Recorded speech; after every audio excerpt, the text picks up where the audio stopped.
Muy buenas tardes tengan todos. Bienvenidos al seminario del posgrado en Ciencias Físicas de aquí de la Facultad de Ciencias de Física y Matemáticas de la UNACH.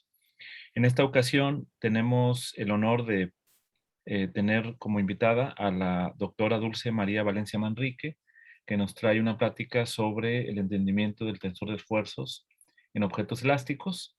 Brevemente, si no me equivoco, la doctora Dulce María estudió en la Benemérita Universidad Autónoma de Puebla.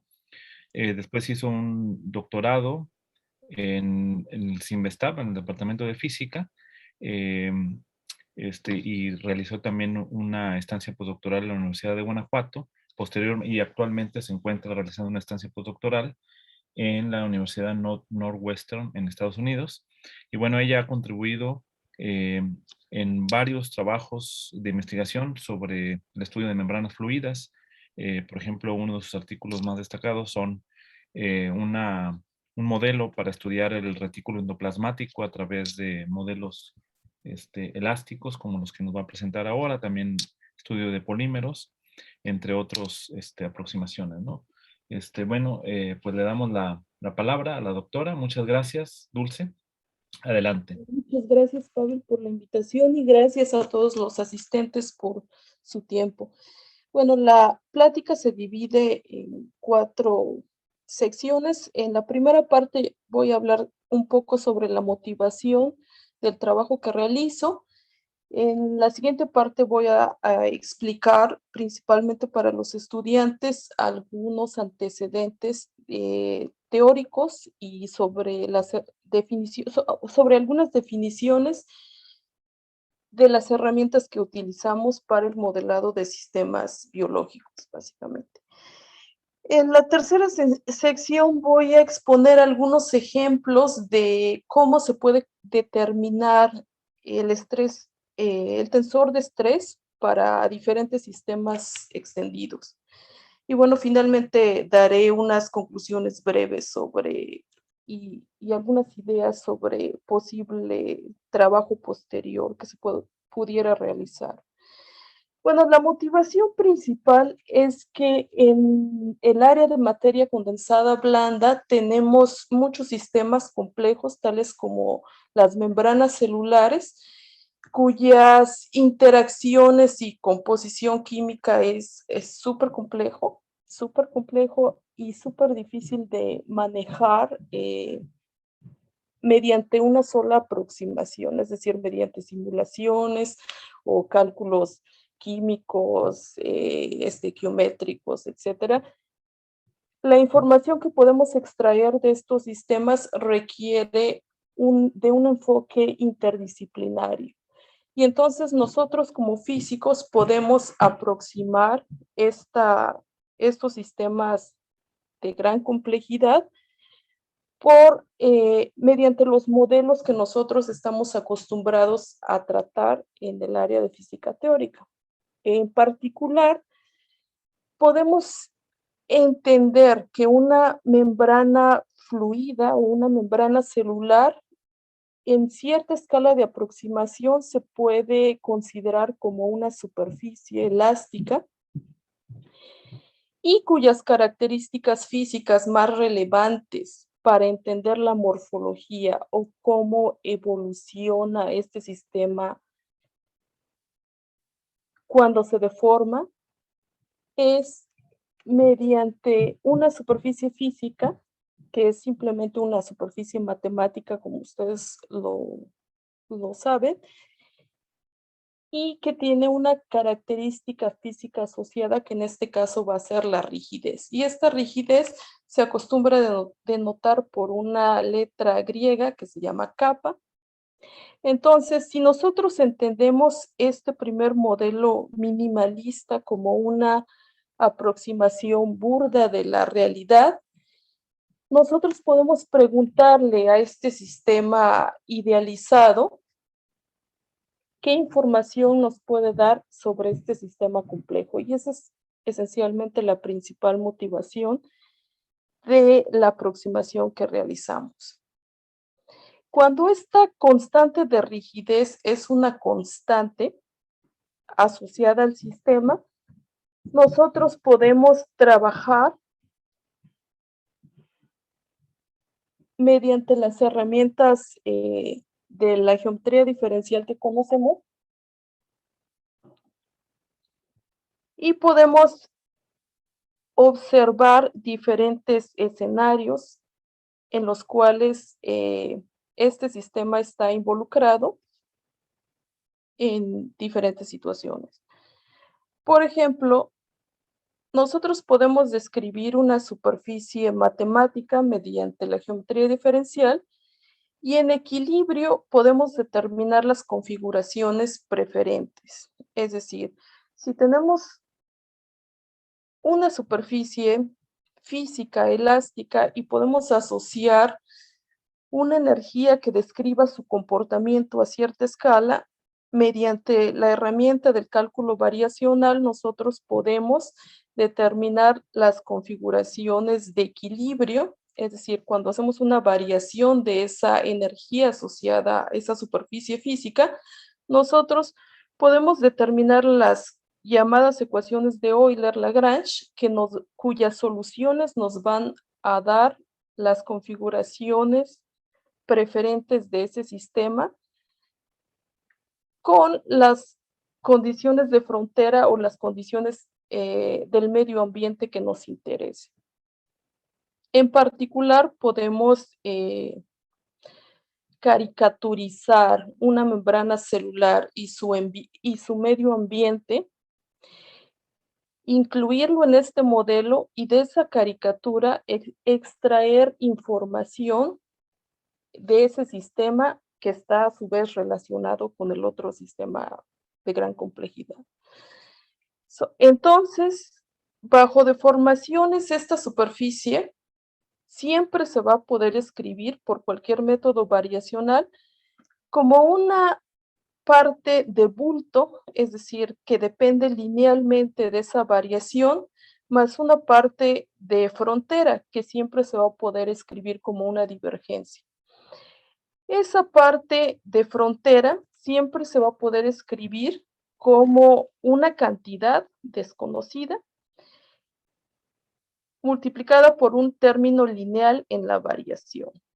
Y bueno, sabemos que en equilibrio las ecuaciones de Euler-Lagrange son cero y estas ecuaciones a su vez se van a poder escribir siempre como la divergencia de esta cantidad f, que hemos llamado f de a, proyectada a lo largo del vector normal a la superficie. N es el vector normal a la superficie. S indica la superficie y C es el borde de la superficie.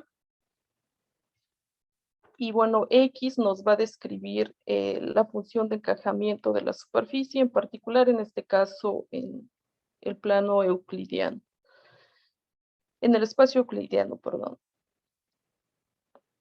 Cuando realizamos una variación constante de la superficie, es decir, cuando delta de X es igual a constante, nosotros sabemos del concepto de trabajo en mecánica que esa deformación constante va a producir un trabajo que es producido a su vez por una fuerza, que no sabemos qué fuerza es, y que se puede escribir como esta cantidad, trabajo es igual a fuerza por la deformación producida.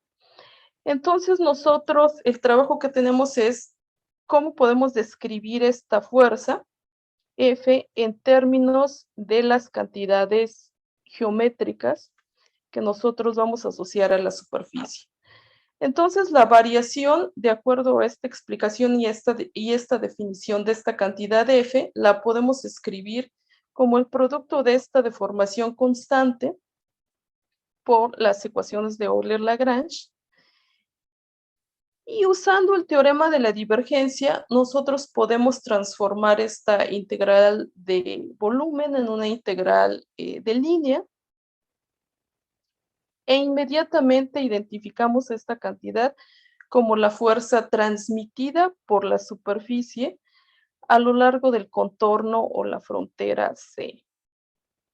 Y bueno, hasta ahí no tenemos ambigüedad porque todos estamos familiarizados con esos conceptos. Y bueno, la pregunta aquí, ¿es este concepto útil? Pues hace unos años varios autores, incluidos el profesor Pavel, determinaron que esta cantidad se puede ser de mucha utilidad porque nosotros vamos a ser capaces de describir las fuerzas transmitidas por una superficie simplemente conociendo la geometría de equilibrio que ésta adopta bajo determinadas condiciones. Y bueno, un trabajo muy interesante que me gustaría citar es el trabajo del doctor de Cerno, que ellos fueron capaces de determinar la interacción efectiva de dos partículas en equilibrio, en un caso con mucha simetría, pero ellos pudieron determinar este tipo de interacción solo observando las deformaciones que adopta la superficie en la que subyacen estas dos partículas. Y eso es muy interesante porque incluso, bueno, si aquí hay personas que trabajan en simulación, eso es complicado y siempre conocer las interacciones entre partículas generalmente es muy complicado, pero nosotros podemos con estos modelos de caricatura decidir algo al respecto aún en el estado de equilibrio. Bueno, para los estudiantes voy a dar una breve introducción de cómo determinar estas cantidades y qué significan esas cantidades. Por ejemplo, ¿qué significa variar la superficie? Bueno, si nosotros representamos la superficie por un vector de encajamiento en el espacio euclidiano llamado X, entonces simplemente podemos determinar una base asociada a el espacio tangente o localmente a un plano subtendido sobre la superficie mediante estas definiciones, es decir, si tenemos una superficie, nos ubicamos en cualquier punto que nos interese y ahí construimos un plano. Y en este plano, en principio, podemos usar el cálculo que conocemos. Y esta base definida acá es la base local con la que podemos describir la geometría de la superficie localmente, donde delta es la derivada covariante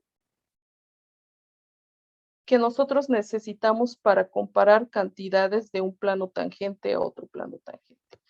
Pero específicamente en este plano nosotros podemos utilizar el cálculo que conocemos y la variación de estos vectores tangentes E la podemos escribir de esta forma, donde esta cantidad K, como algunos de ustedes saben, es el tensor de curvatura que nos indica cómo están descritas las curvaturas locales de esta superficie. Y bueno, su definición está dada por esta cantidad, que es simplemente el producto punto de los vectores tangentes por la derivada covariante del vector normal. El vector normal obviamente es un vector que es normal a este plano tangente y a su vez a la superficie. Y la métrica asociada pues se puede definir mediante esta cantidad. Bueno, específicamente en un ejemplo, consideremos la geometría de un helicoide. Un helicoide tiene un vector de encajamiento dado por esta expresión, donde R es la distancia radial a un eje, por ejemplo, Z. Teta es el ángulo azimutal. Y en coordenadas cilíndricas, este vector de encajamiento se puede escribir de esta forma, donde P es el pitch o el paso de este helicoide y Z y Rho representan los vectores en coordenadas cilíndricas que nosotros conocemos. Entonces, inmediatamente con esas definiciones de la base asociada al plano tangente, nosotros podemos determinar cuál es esa base e inmediatamente observamos que el vector en la dirección radial, pues es simplemente ρ, el vector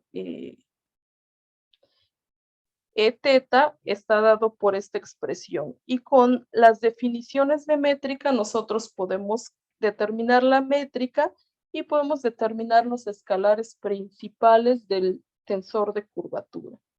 En particular, observamos que la traza de ese tensor de curvatura para esta superficie es 0 y eso nos indica que esta superficie es una superficie mínima. Mientras que el determinante es una cantidad negativa y eso localmente nos indica que la geometría de esta superficie tiene forma de una papa frita o de una superficie como una silla de caballo. Bueno, y hasta aquí nosotros hemos descrito la geometría de cualquier superficie, pero no estamos hablando de el material del que está hecho esa superficie. Y bueno, en física y para modelar sistemas del tipo biológico, nosotros queremos entender también cómo cambia la geometría y cómo cambian estas cantidades que nos interesan para modelar sistemas biológicos respecto al material del que están hechos. Y bueno, esta es una plática para estudiantes y voy a tratar de ser lo más didáctica que se pueda. Entonces, si tenemos un material como la burbuja de jabón, o como, sí, como la burbuja de jabón o como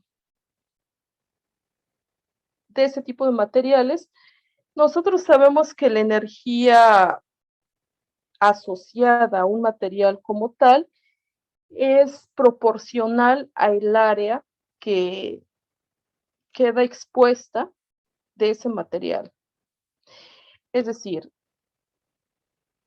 para las burbujas de jabón, su energía que las describe está dada por esta expresión, donde sigma es la tensión superficial y A es la superficie total.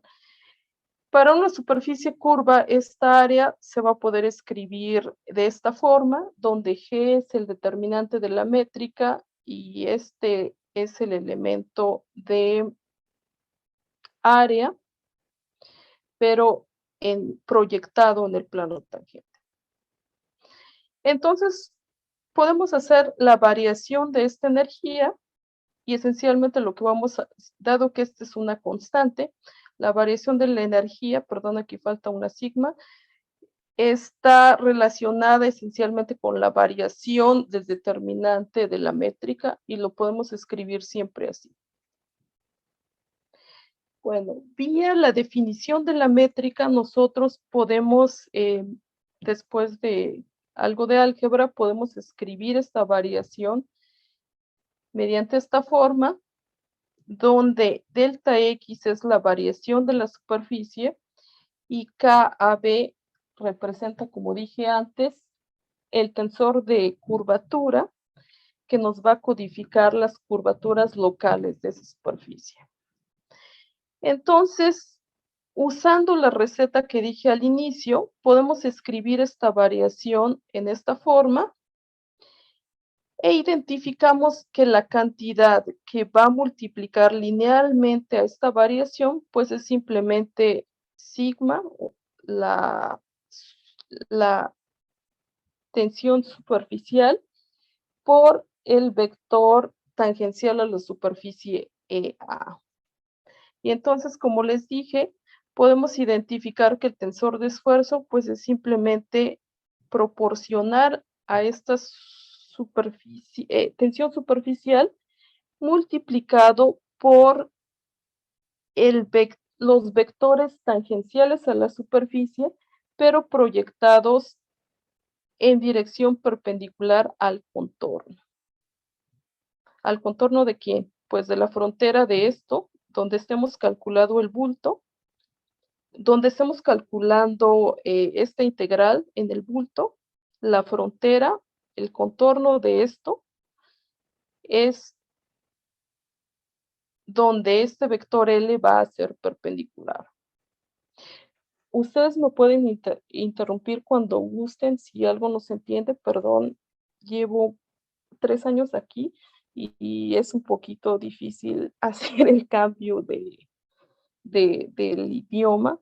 Suena feo, pero eso es lo que me está pasando y entonces disculpen si algo no se entiende, pero interrúmpanme cuando algo no se entienda, incluso si es una palabra.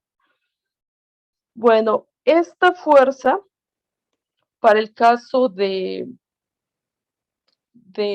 burbujas de jabón, va a ser perpendicular al contorno donde estamos calculando esta integral y va a ser proporcional a la tensión superficial.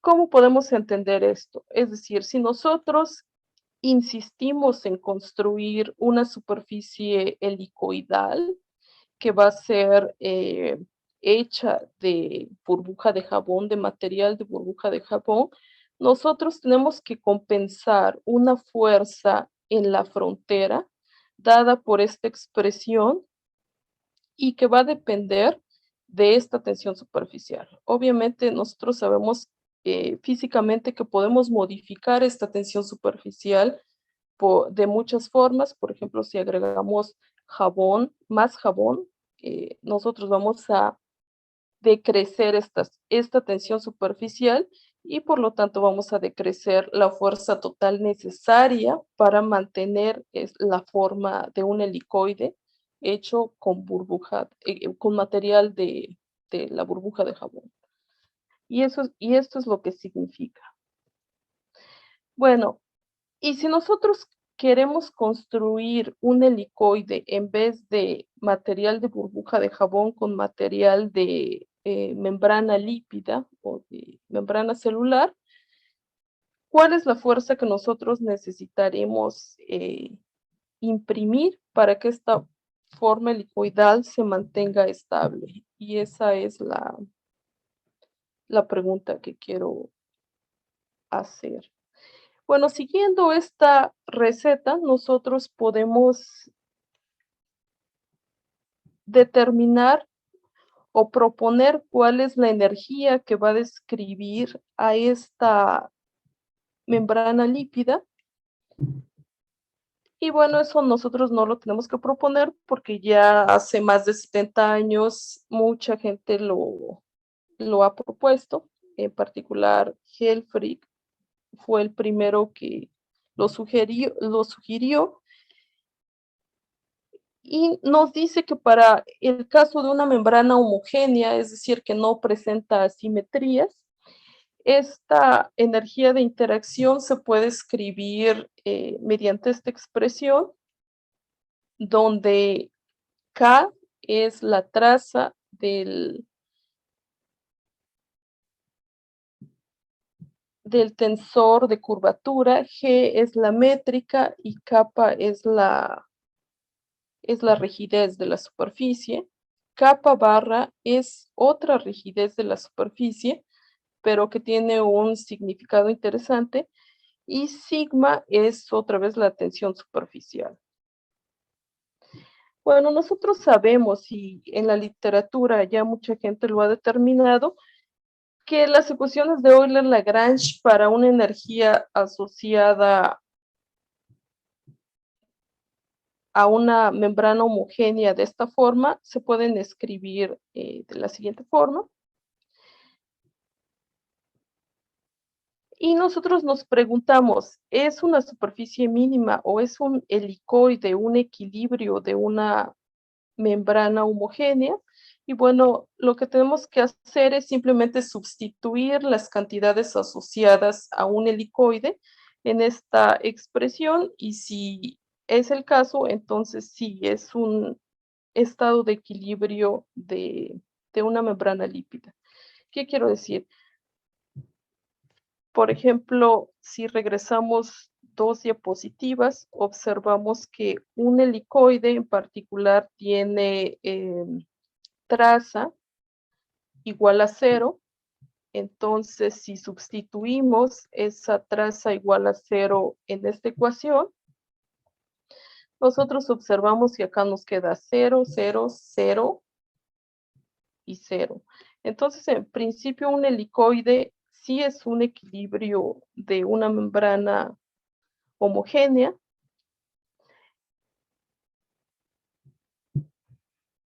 Y mediante la receta que di al inicio, nosotros podemos determinar cuál es el tensor de esfuerzo asociado, y podemos observar que a diferencia del caso de una burbuja de jabón, no es homogéneo ni isotrópico, sino que varía localmente con la curvatura en dirección tangencial y tiene una parte en la dirección normal que depende del cambio de la curvatura de la superficie.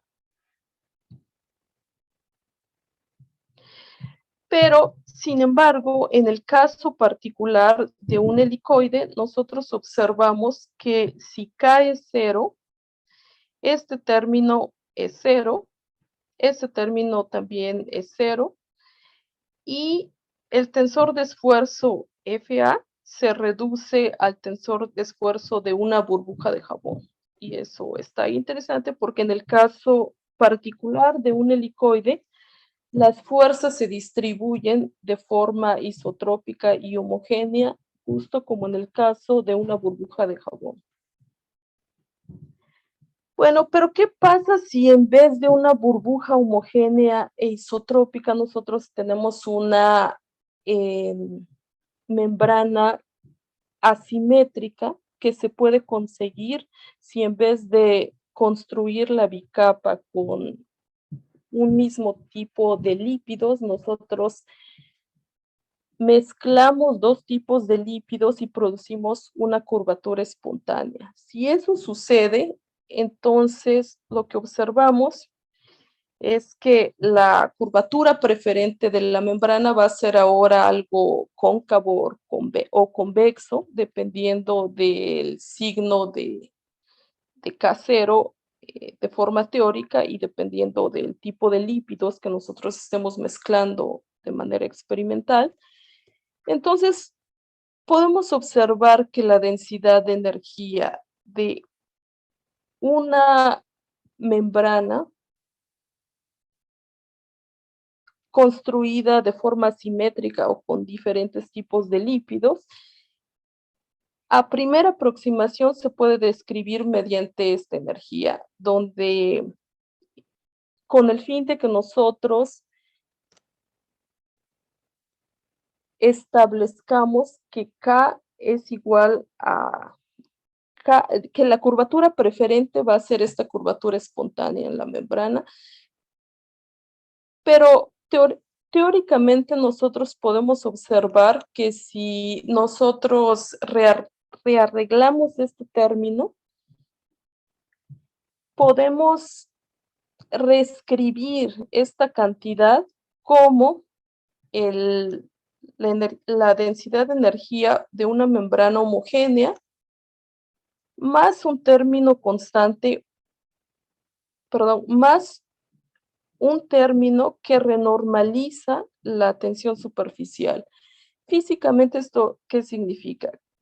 Que una membrana que es construida, una membrana lípida que es construida con dos capas diferentes de lípidos, va a tener una tensión superficial aumentada por esta cantidad capa K0 al cuadrado entre 2, y que es mayor, esta tensión superficial renormalizada va a ser mayor que una membrana construida con lípidos de la misma especie. Eso es lo que teóricamente podemos decir. Entonces, inmediatamente podemos determinar las ecuaciones de Euler-Lagrange para esta membrana con una curvatura espontánea y nos damos cuenta que adopta esta forma. Y la pregunta es, ¿una forma helicoidal es todavía un equilibrio de esta energía asociada a una membrana con curvatura espontánea? Y bueno, lo que tenemos que hacer es nuevamente sustituir las cantidades asociadas a una forma helicoidal y observamos que esta ecuación no es cero, no se satisface para una ecuación helicoidal, solamente en el caso en que el pitch del helicoide sea aproximadamente cero. Y bueno, eso sucede solamente si el helicoide pues se ve casi como una acumulación de capas de membrana encimadas y con un paso muy pequeño. Solo en ese caso, este análisis teórico o analítico sugiere que solo en ese caso podemos ver una membrana de tipo eh, lipídico de forma helicoidal. Y bueno, lo que observamos es qué es lo que cambia, en un caso y en el otro. Es decir, en el primer caso tenemos que efectivamente una superficie mínima va a ser solución de las ecuaciones de Euler para la energía asociada a una membrana lípida homogénea, pero cuando agregamos una curvatura espontánea, la única posibilidad es un caso particular. Y bueno, lo que cambia aquí es la mecánica. En este caso, determinamos que la mecánica o el tensor de esfuerzo asociado para el caso de un helicoide construido con material de membrana lípida es homogéneo e isotrópico, pero en el caso de una membrana que hemos agregado una curvatura espontánea, el tensor de esfuerzo ya no es isotrópico, sino que se ve aumentado por una cantidad que depende localmente de la geometría, depende localmente del tensor de curvatura y de la curvatura espontánea que nosotros estemos asociando al sistema. Bueno, ¿y qué sucede en otro tipo de situaciones? Lo que notamos aquí es que para el caso en todos los casos, burbuja de jabón, membrana fluida homogénea y membrana eh, con curvatura espontánea, en todos los casos no necesitamos incluir ese término, capa con una barra que multiplica a la curvatura gaussiana en la energía efectiva que nosotros estamos asociando al sistema y nosotros queremos saber qué es lo que sucede para que este término no contribuya. Como muchos de ustedes seguramente saben, este término es un término topológico, es decir, se modifica, lo podemos escribir en términos de la métrica y se va a modificar siempre que la topología cambie. Pero si la topología del sistema se mantiene constante, si no alteramos esa parte, entonces este término en principio no va a variar, porque el teorema de Gauss-Bonnet nos dice que para una superficie compacta con frontera que cumple ciertas condiciones, podemos escribir este término de tal forma que su suma, la suma de la integral de la curvatura gaussiana, va a ser más otro término que va a depender de otra curvatura que se llama curvatura geodésica asociada al contorno, va a ser igual a una constante, básicamente. Entonces, esta es la razón por la que capa con una barra no participa en la determinación del tensor de esfuerzos, porque si nosotros variamos la energía, pues variamos una constante y esa constante se mantiene. Pero quisiéramos averiguar qué otras cantidades pueden alterar esta cantidad. que nosotros la podemos definir como una resistencia de la superficie a modificar su topología. Bueno, si en vez de considerar una superficie una membrana cuyas moléculas componentes se empaquetan de manera paralela a la superficie en la cual subyace, como en este caso, y consideramos que las moléculas se empaquetan con un ángulo de inclinación aproximadamente constante, digamos phi,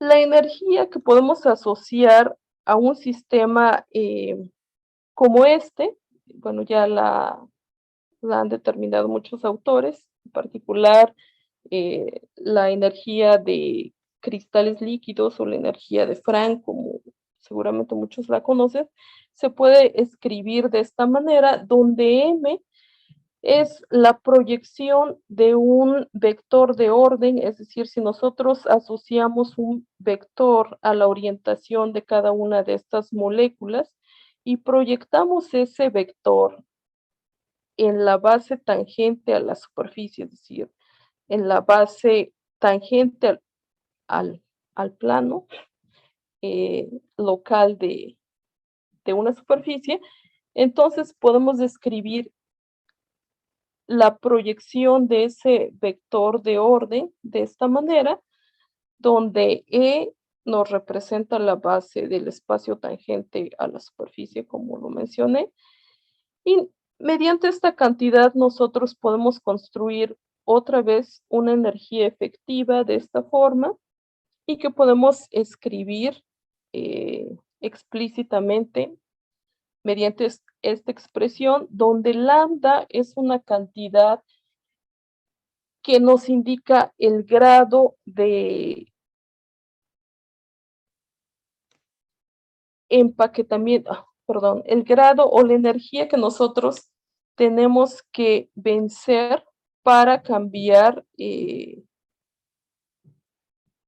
a la superficie de un estado inclinado o distorsionado como este a un estado normal como este. Bueno, no normal, donde el vector de orden de las moléculas coincide con el vector normal a la superficie. Eso es lo que nos dice esta lambda.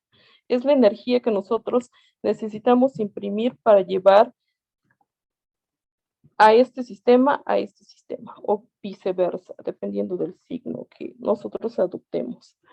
Lo que podemos observar es que si nosotros desglosamos esta energía mediante esta expresión, esta cantidad, bueno, en esta cantidad aparece la curvatura gaussiana con un signo negativo, y pues si nosotros regresamos y sumamos esta cantidad F a la energía de una membrana homogénea que presenté anteriormente, nosotros observamos que la constante kappa bar asociada o que nosotros interpretamos físicamente como la resistencia de la superficie a modificar su topología, se ve reducida por una cantidad, por esta cantidad lambda, cuyo signo reducida o aumentada, dependiendo de la convención de signo que adoptemos para definir lambda.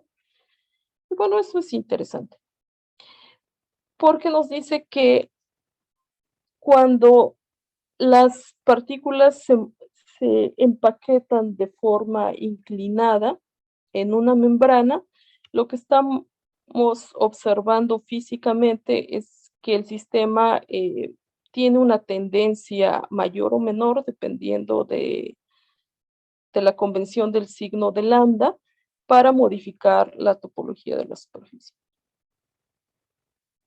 Bueno, y lo que nos quisiéramos preguntar es cómo se modifica o cuál es la expresión explícita de este tensor de esfuerzo cuando nosotros agregamos o cuando el sistema se empaqueta de manera rara o inclinada, como en este caso. Y nuevamente con esta energía y siguiendo la receta que presenté al inicio, podemos determinar esta cantidad F, que es el tensor de esfuerzo y que va a codificar cómo se distribuyen las fuerzas en la membrana. Y lo que observamos es que el tensor de esfuerzo, donde FA es el tensor de esfuerzo de una membrana homogénea, y este término adicional está relacionado con proyecciones del tensor de curvatura con respecto a este parámetro de orden tangencial que hemos denotado como M.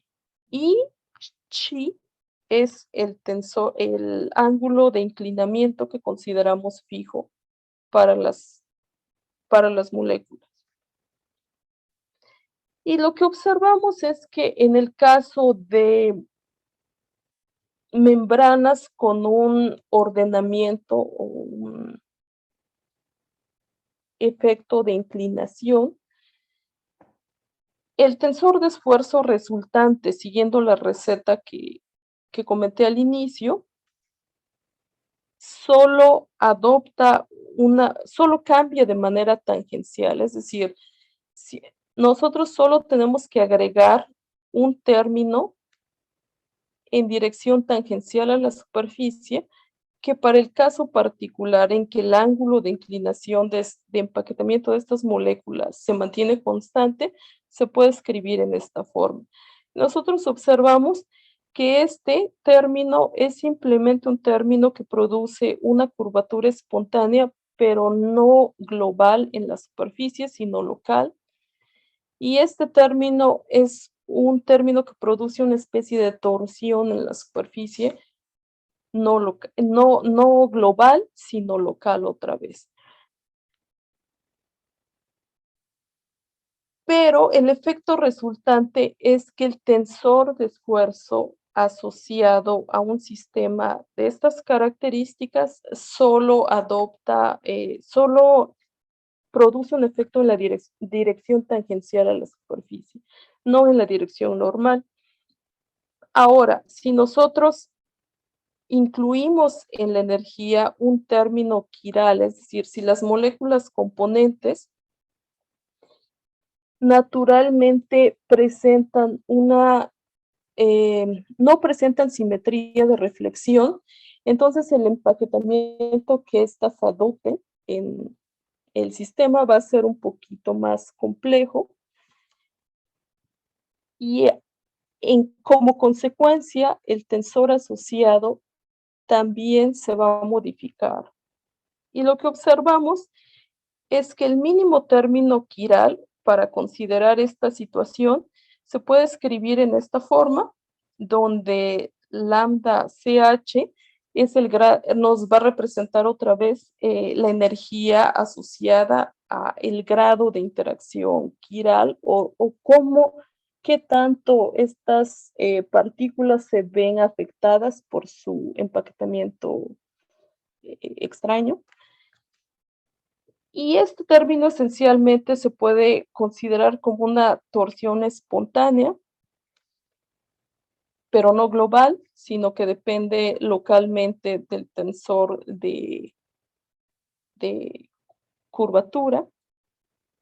Y lo que podemos observar es que si calculamos el tensor de esfuerzo siguiendo la receta que comenté al inicio, en este caso no solo cuando ya incluimos partículas de naturaleza quiral, en este caso no solo vamos a obtener una contribución en dirección tangencial a la superficie, sino que también el tensor de esfuerzo se va a modificar en la dirección normal de manera no trivial y va a depender digamos, la intensidad o qué tanto cambia este tensor va a depender del grado de inclinación en que las moléculas se empaqueten. Sí. Y bueno, la conclusión es que nosotros hemos derivado diferentes tensores para diferentes materiales y notamos que si rompemos la simetría en el hamiltoniano, dependiendo qué simetría, nosotros vamos a asociar a ese cambio en la simetría cambios físicos apreciables. Por ejemplo, en el caso de que rompamos la simetría conforme o en el hamiltoniano vía a través de una curvatura espontánea global, que es el caso más simple, nosotros observamos que el tensor de esfuerzo asociado, esencialmente lo que va a decirnos físicamente es que la tensión superficial se aumenta en el sistema. Si nosotros cambiamos o incluimos una inclinación, o inducimos una inclinación en el empaquetamiento de las moléculas de los lípidos, nosotros vamos a observar que nuestro sistema va a tener una tendencia mayor a cambiar o a mantener su topología, porque este cambio en el empaquetamiento que nosotros estemos induciendo, teóricamente lo podemos predecir como una reducción o un aumento, dependiendo en la tendencia, en la resistencia del sistema a modificar su topología. Y lo que determinamos al final es que en el caso de inducir solamente una inclinación en el empaquetamiento del sistema, de las moléculas que constituyen al sistema, nosotros vamos a inducir un tensor tangencial a la superficie, pero cuando adicionalmente metemos otra constricción, que es que las partículas sean de naturaleza quiral, es decir, que no presenten una simetría de reflexión, entonces el tensor de esfuerzo que vamos a obtener va a modificarse también en la dirección normal a la superficie. Y bueno, eso es lo que les he presentado hasta ahora. Si hay dudas o preguntas, por favor, háganmelo saber. Muchas gracias, Dulce, por tu Gracias. presentación. Ahora vamos a la sesión de preguntas. Jóvenes, anímense.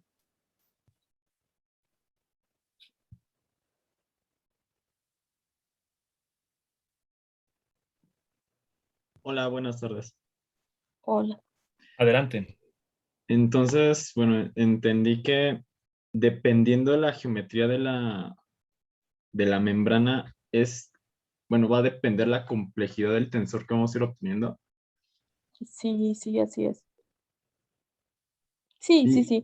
De hecho, esa es la parte como relevante que yo no la trabajé, pero la trabajó más personas, el doctor Pavel incluido, es que si nosotros podemos, imagínate que tienes una partícula y nosotros podemos determinar con estas herramientas cuál es la fuerza que va a sentir esa partícula si nosotros la colocamos en una membrana o sistema elástico de geometría conocida.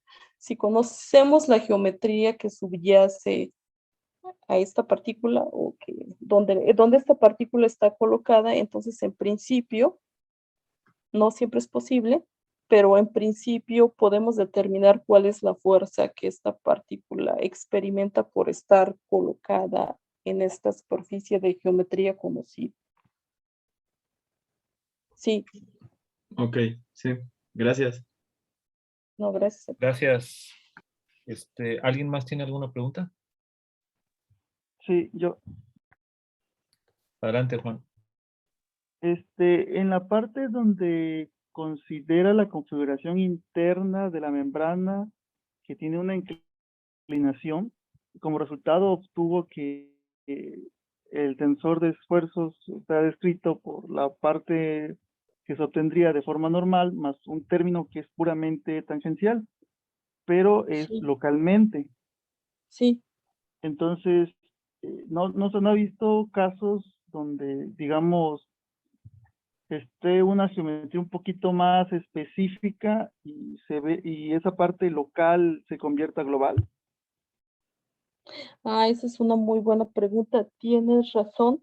Aquí solo presenté la derivación del cálculo del tensor de esfuerzos de manera local, pero ¿cómo influye este tensor de esfuerzo de manera global? No solo va a depender de la forma que el tensor adopta, sino de las condiciones de frontera globales de la membrana que estemos estudiando y también de las condiciones ambientales en las cuales esta membrana se encuentre. Por ejemplo, estas constantes, la tensión superficial y las constantes de rigideces, son constantes para una situación particular, pero si nosotros modificamos el medio ambiente, es decir, cambiamos el pH o cambiamos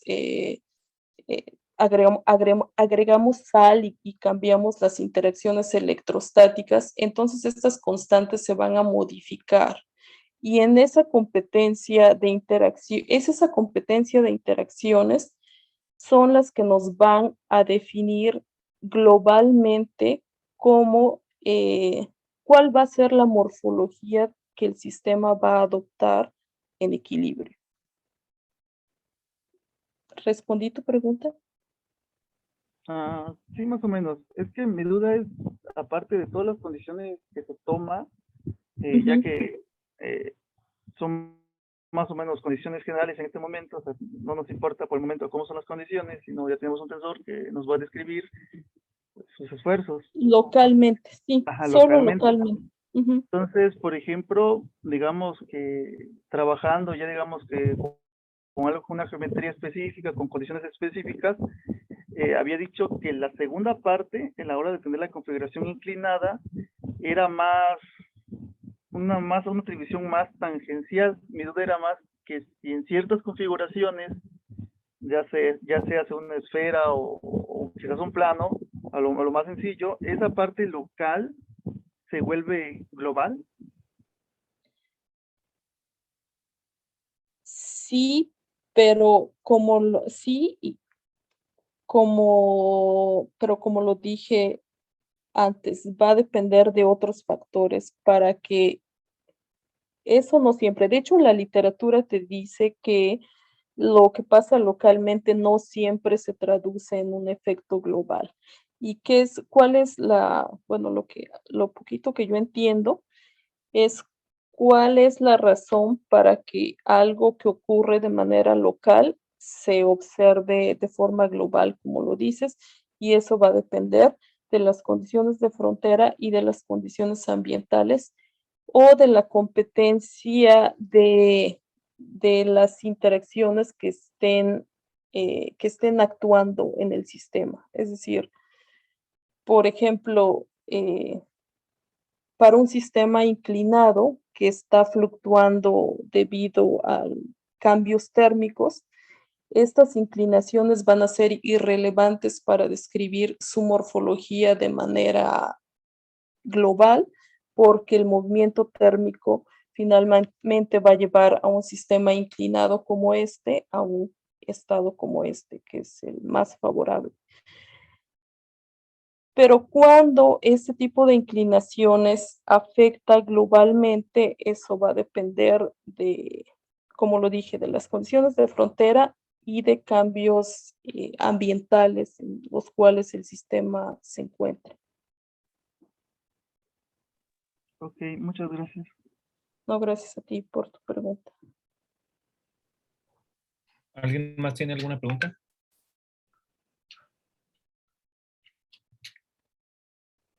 Bueno, en lo que se animan, me gustaría hacer una pregunta, Dulce. Sí, claro. Bueno, el vector de tilde, pues por definición se define siempre, digamos que es tangente a la superficie, ¿no? Ajá. Pero mi pregunta es, si uno quisiera, digamos, estudiar pues algo así como un campo vectorial acoplado a la superficie, pero que en donde tú también agregaras una componente normal, digamos, eso nos estaría dando como una sobreestimación de la información, o o hay sistemas en donde sí valdría la pena, digamos, por ejemplo, estudiar este M, digamos, agregando una componente normal, digamos. Normal. Sí. De hecho, leí hace rato un artículo de un autor que se apellida Kaplan, no sé si lo has escuchado. Él hace eso, incluye la componente normal y lo que obtiene, sí obtiene, digamos, ex- una expresión particular para el caso de una cinta helicoidal, pero si consideras, por ejemplo, que el ángulo de inclinación es constante, que ellos también lo hacen, no obtienes mucha información. Es decir, si tú consideras en vez de este vector de orden tangencial, el completo, el normal, y consideras que este ángulo chi que puse acá va cambiando, entonces posiblemente si encuentres algo más interesante o no sé. Pero si consideras que este ángulo es constante y además pones el otro término normal, sí, como dices tú, que es no obtienes más información. Y este cambio, físicamente, este cambio, bueno, el que no consideres que este ángulo es constante, físicamente, lo que te diría es que tú estás considerando no un sistema homogéneo como este, sino que estás considerando un sistema en el cual las inclinaciones pueden variar dependiendo de las coordenadas o como sea, y entonces estás considerando un sistema con inclusiones. Y si quieres estudiar eso, pues está bien, pero si quieres considerar un sistema homogéneo, en principio tendrías que justificar por qué este ángulo no se mantendría en esta forma. Es decir, si esta molécula es igual a esta molécula y si esta molécula se inclinó siguiendo un ángulo constante, ¿cuál sería la razón o la motivación para que ésta se inclinara con un ángulo y ésta se inclinara con otro? Y esa motivación sería solamente en el caso de que tuvieras acá, por ejemplo, una proteína, y entonces, ok, esa proteína produjo que esta molécula se inclinara con un ángulo y esta otra se inclinara con otro ángulo diferente. Pero solo en este caso, valdría la pena considerar que este ángulo se modifica o depende de las coordenadas, pero si no es el caso, como puedes revisar el artículo de este autor Kaplan, con K de kilo, y así como suena Kaplan, no se obtiene gran cosa, no hay más información, o no hay otra información adicional que considerar el vector de orden tangencial a la superficie. Bueno, Ok, según yo, sí, se no, vale no, sí. corregir. Creo que he escuchado ahí al autor Kaplan, pero lo voy a revisar. La verdad es que en estos temas de campos vectoriales, Y bueno, pues, sí es todavía no interesante, me... pero hasta donde yo leí su artículo y bueno, a lo mejor peco de ignorante, pero a lo que yo entendí es que no tiene algo adicional que le diga a la componente normal. Ok. Y bueno, ya aprovechando que estamos con esta energía como tipo Frank, eh, pues en el pasado yo estuve interesado en la teoría lambda phi 4, ¿no? Que describe estas transiciones de fase.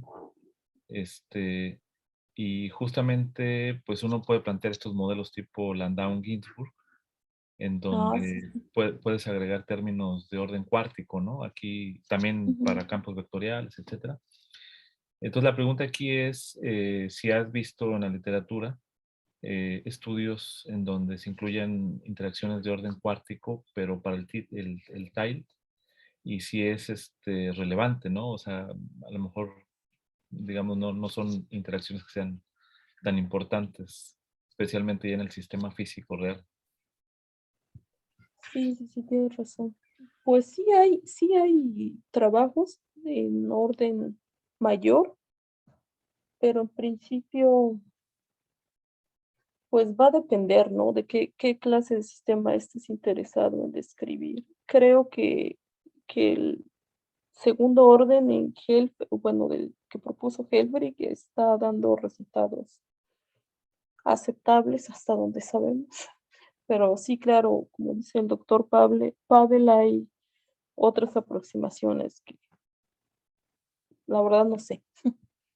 No sé qué tan efectivas sean, pero pues si hay alguna motivación para incluir más términos, como que estés trabajando con curvaturas, ¿qué sería? ¿Grandes o más pequeñas? Me refería más bien al M, ¿no? Que Ujú, tuvieras órdenes cuárticos en M, por ejemplo. Bueno, sí, quizá exactamente. tendrías que tener, por ejemplo, una de las posibles combinaciones sería MA, MB, KB y luego otro, esto elevado al cuadrado, ¿no? Esta cantidad al cuadrado, Exactamente. ¿no? Ese tipo de...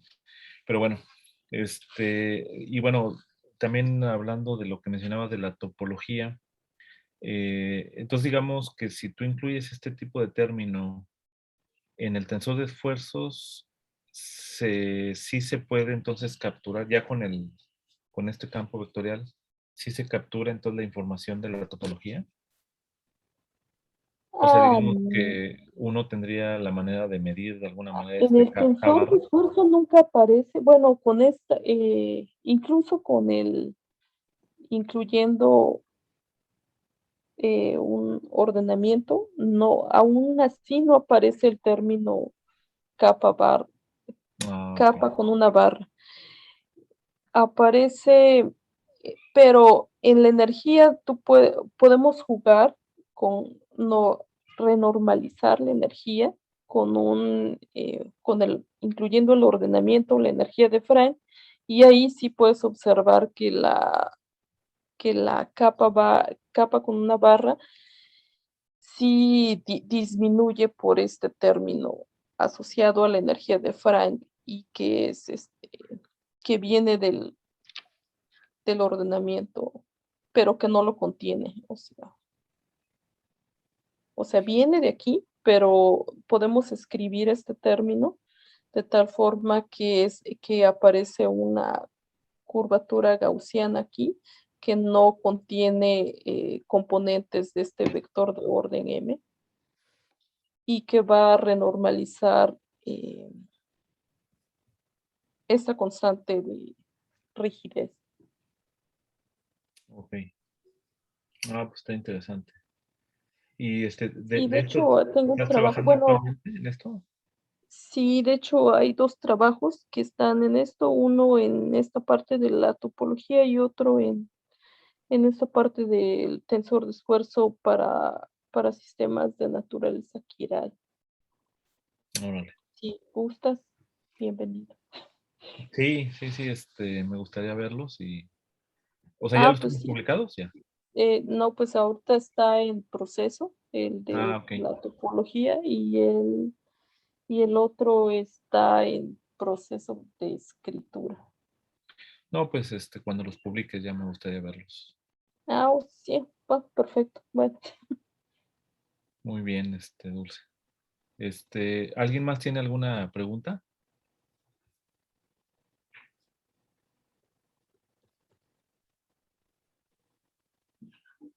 Pues creo que ya no hay más preguntas. Pues ok, muchísimas perfecto. gracias, Dulce. Muchas gracias por la invitación. Espero que podamos seguir en contacto. Yo creo que hay temas Sí, en claro. común y entiendo que pues tú debes estar muy, muy ocupada, ¿no? Ahí en tu postdoc, pero bueno, Ah, podemos sí. platicar si gustas Ah, sí, algún si tema. tienes tiempo, sí, me gustaría decirte, no sé, un par de cosas. Sí, sí, claro que sí. Ok. Muchas gracias, Pavel. Muchas gracias a todos por su tiempo. Sale, vale. Pues entonces, pues nos ponemos de acuerdo, ¿no? Y Ok, platicamos. perfecto. Y, Gracias. y quizá puedo invitar a mi estudiante Juan, que creo que te preguntó. Él ahorita está Ah, sí. trabajando también en problema de membranas, pero con fluctuaciones térmicas. Ah, perfecto, sí. Entonces ahí quizá podemos preguntar algunas cosas. Sí. Ah, perfecto. Bueno, muchas gracias. Pues muchas Hasta gracias, luego. Dulce. Que tengan muy buen día y seguimos en contacto. Gracias a Sí, sí. todos. Gracias a todos.